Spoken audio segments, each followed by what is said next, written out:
ఒక సినిమా నటుడిగా నాకున్న సామాజిక బాధ్యతతోనే ఇక్కడికి వచ్చాను.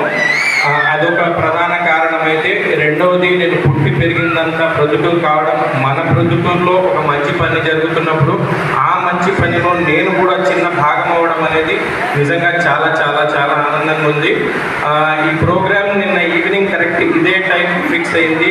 జైనుల్ గారు ఒక్కసారి, సార్ రేపు ఇలా ఒక ఈవెంట్ అనుకుంటున్నాను, మీరు వస్తే ఓ రెండు మంచి మాటలు చెప్పి మా సంతోషంలో మీరు కూడా భాగం అవుతే చాలా బాగుంటుంది అన్నారు. సో ఇది ఎటువంటి స్వార్థం లేకుండా కేవలం సమాజ సేవ కోసమే చేస్తున్నటువంటి కార్యక్రమం కాబట్టి వేరే ఆలోచన లేకుండా సార్ తప్పకుండా వస్తానండి అని చెప్పాను.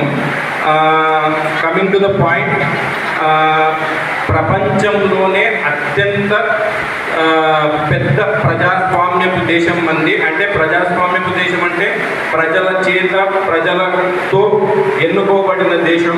సో అంటే దాని అర్థం ఏంటంటే, మనం అంటే ప్రజలం ఎవరైతే ఉన్నామో అధికారులను కానీ ఎమ్మెల్యేలను కానీ ఎంపీలను కానీ మనం నిర్ణయించాం. అంటే మనం వాళ్ళను మా పనులు చేసి పెట్టండి అని మేము వాళ్ళను ఎంచుకున్నాం. మీరు మాకు ఈ సర్వీస్ మీరు చేసి పెట్టండి అని మేము మాకున్నటువంటి ఏమంటారు బేసిక్ రైట్ ఏదైతే ఉందో, ఓటు హక్కు ఏదైతే ఉందో, ఆ ఓటు హక్కుతో మనం పర్టికులర్ పొలిటీషియన్స్ని ఏర్పాటు చేసి ప్రజాస్వామ్య దేశంగా ఏర్పడ్డాం.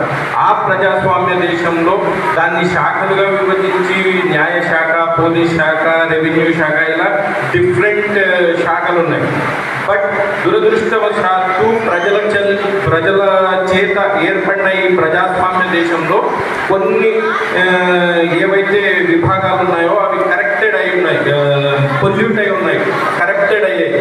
అంటే బేసిక్గా చెప్పాలంటే మన కళ్ళ ముందు అన్యాయం జరుగుతున్నప్పటికీ మనం ఏమీ చేయలేక నిస్సహాయ స్థితిలో ఉండిపోయి ఏం చేద్దామనే ఒక డైలమాలో ఉండిపోతున్న పరిస్థితిలో ఉన్నాం. మీరు పర్టికులర్గా పేర్లు అనవసరం కానీ ఒక పర్టికులర్ డిపార్ట్మెంట్లో మన కళ్ళ ముందే లంచం తీసుకుంటూ ఉంటాడు.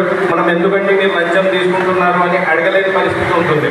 ఒక పర్టికులర్ డిపార్ట్మెంట్లో మన కళ్ళ ముందే అన్యాయం జరిగిపోతుంటుంది. ఒకడేమో అన్యాయంగా లాభం పొందుతూ ఉంటాడు, ఒకడేమో అన్యాయంగా ఆ బాధను ఏదైతే ఉంటాడో ఫేస్ చేస్తాడు.